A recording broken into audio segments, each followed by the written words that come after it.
Elle fait des ravages aux quatre coins du globe, mais elle s'invite aussi insidieusement dans nos sociétés d'abondance. En France, la dénutrition touche jusqu'à 4% des 60-80 ans et près d'un résident sur 3 en maison de retraite médicalisée. S'alimenter est un besoin vital, mais le plaisir de déguster une nourriture savoureuse conditionne aussi notre santé psychique, stimule nos envies, entretient notre sociabilité et notre joie de vivre, et cela jusqu'au bout.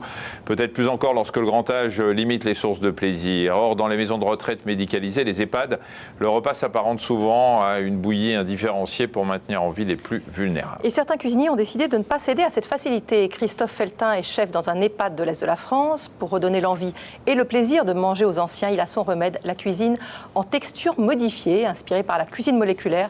C'est une technique encore peu connue. Vous voyez ce reportage d'Anne-Laure Jean, Frédéric Capron et Thomas Aboudaram. En maison de retraite, le repas tient trop souvent de la bouillie. Et quand s'alimenter devient une corvée, les personnes âgées perdent l'envie de manger et parfois l'envie de vivre. Parce que la nourriture doit être un plaisir et le goût un souvenir qui relie aux autres et à sa propre histoire, Christophe Feltin, cuisinier en EHPAD, s'est inscrit à un concours de gastronomie pour le grand âge. Une révolution en cuisine. Voilà, ça y est, on va attaquer. Alors qu'est-ce qu'on va y mettre là? Eh ben, on va mettre un pied d'aubergine. D'accord. Et on le met à la suite, là, Anne-Marie? On commence par là. Roland et Anne-Marie Feltin vivent à Lidrezin, à 100 km de Thionville. Discrets, ils n'aiment pas beaucoup parler d'eux. Mais ils ont une passion commune, un potager qu'ils cultivent depuis des années. Bon, je vais vous dire une chose qui peut peut-être vous paraître un peu bête, mais enfin c'est comme ça. Un cuisinier, quand j'ai déjà entendu des cuisiniers dire oui, oh, il y a la façon, quand on met la viande dans la pelle, on entend chanter. Mais avec les plantes, c'est pareil. Quand on a bien nettoyé une plante, on voit qu'elle relève, moi j'ai l'impression qu'elle rit, qu'elle sourit. Elles sont heureuses, elles sont contentes, quoi. Tous les jours, dès 7 h du matin, les retraités sèment, binent, bêchent et récoltent. Une passion qu'ils partagent avec leur fils Christophe. Mais l'huile et légumes, c'est dans la poêle qu'ils les préfèrent. Car Christophe est chef cuisinier. Bonsoir, bonsoir. Salut, pas. Et Christophe, comment tu vas? Christophe travaille dans un EHPAD, une maison de retraite médicalisée. La semaine, il s'active derrière les fourneaux pour faire plaisir à ses résidents. Mais ici, c'est lui qui se fait dorloter. Ça fait 45 ans, bientôt 45 ans qu'elle prend soin de moi. Ici, c'est plutôt un maman qui cuisine, quoi. Vous mettez les pieds sous la table. En règle générale, oui. Puis on est content de les mettre, hein. Comme on disait, on est content d'être invité, de venir, on est content de mettre les pieds sous la table. Ça, c'est vrai. Allez, on va travailler. Allez au boulot. C'est Christophe qui a transmis le goût des bonnes choses à sa mère. Préparer à deux les roulés de jambon à la ricotta et au radis du jardin, comme ça n'a l'air de rien. Mais chez les Feltin, cuisiner pour l'autre est un geste d'amour. Il y a quelque chose que tu aimes toujours bien. Les pommes de terre rôties. Non, c'est pas ça que je fais encore, que je t'ai fait l'autre jour. La tarte au chocolat. Voilà, elle fait aussi une très bonne tarte au chocolat. Ça, c'est vrai qu'elle le fait gagnant, même quasiment que quand je viens moi. Hein, ou mon frère, peut-être tout ça, mais... Non, surtout pour toi. Ça m'est un peu réservé, c'est vrai. Oui. Un câlin indirect, on va dire. Mais c'est bien aussi, et puis je prends la moitié qui reste avec à la maison, donc ça va. C'est un câlin qui dure la semaine. Ici, les bons mangeurs sont forcément de bons vivants. Partager un moment de convivialité autour d'une table est un bonheur simple. C'est aussi l'un des rares plaisirs de la vie pour les personnes âgées dont Christophe s'occupe.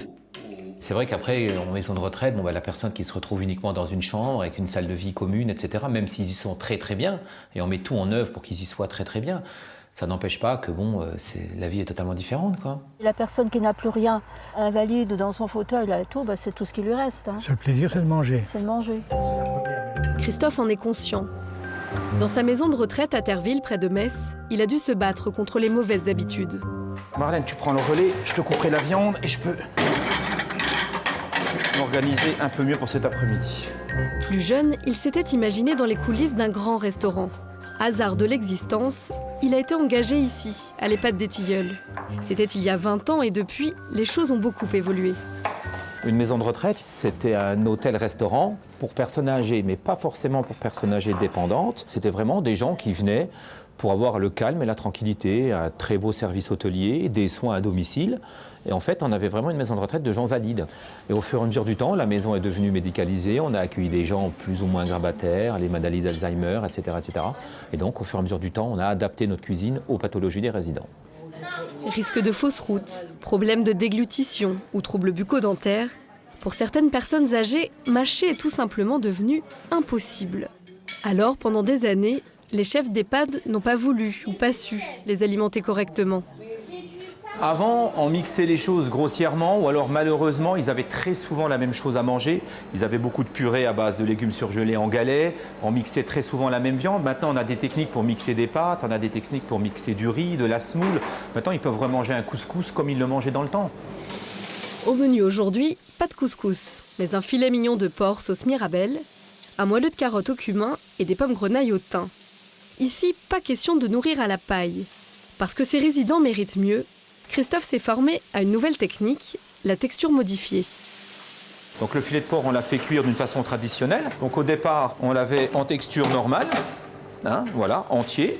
Et donc ensuite, on l'a mixé en le mélangeant pour l'avoir souple avec la sauce Mirabelle et avec un peu d'épaississant qu'on va rajouter au bain-marie afin d'avoir une texture compote. Une mousse à aérer, une autre plus ferme et une purée.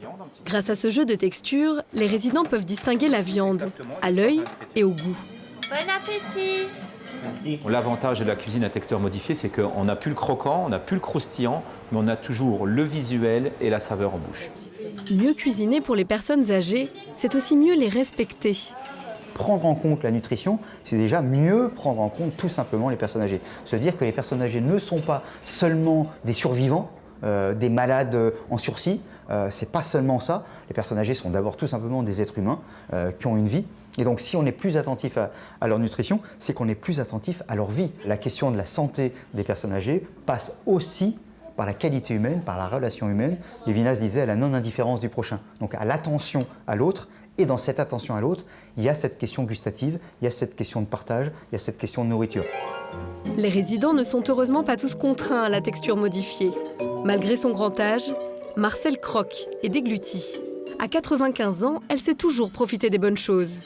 Ah oui, je me régale. Même au début, dans la matinée, j'ai dit qu'est-ce qu'on va manger ce midi, hein? Ah oui, je l'assure. Qu'est-ce que vous aimeriez manger? Est-ce que vous avez un plat préféré? Vous savez, je vous dis, à mon âge, moi, je savais du poulet rôti avec des frites. Vous voyez que c'est simple, hein? Stimuler l'appétit, c'est aussi jouer sur les émotions. Se mettre à table, respirer les effluves d'une viande braisée ou d'une épice oubliée, suffit parfois à réactiver les souvenirs et les moments heureux de la vie passée. J'aimais beaucoup faire la cuisine. Ouais, j'ai 5 enfants, hein. Alors j'aime autant vous dire que les repas de famille, ils étaient toujours là, hein. Là, présents. Ils me disaient, maman, tu nous fais ça, maman, elle faisait ça. Pas de problème. Mais les enfants sont loin, et il n'est pas toujours aisé de se sentir chez soi dans un EHPAD. Alors, malgré les contraintes de la restauration collective, Christophe tente d'apporter dans ses assiettes un peu de réconfort à ses résidents. Ça va, chef? Voilà, nous retrouvons ces chefs inventifs tout au long de la semaine. Michel, un appel à témoin. Vous avez été traité pour un mélanome. On a besoin de votre témoignage sur le plateau d'Allo Docteur 01 58 88 85 21. Et vous ne bougez pas dans quelques instants. Allo Docteur commence. On répond à toutes vos questions sur la vie après le cancer. À tout de suite.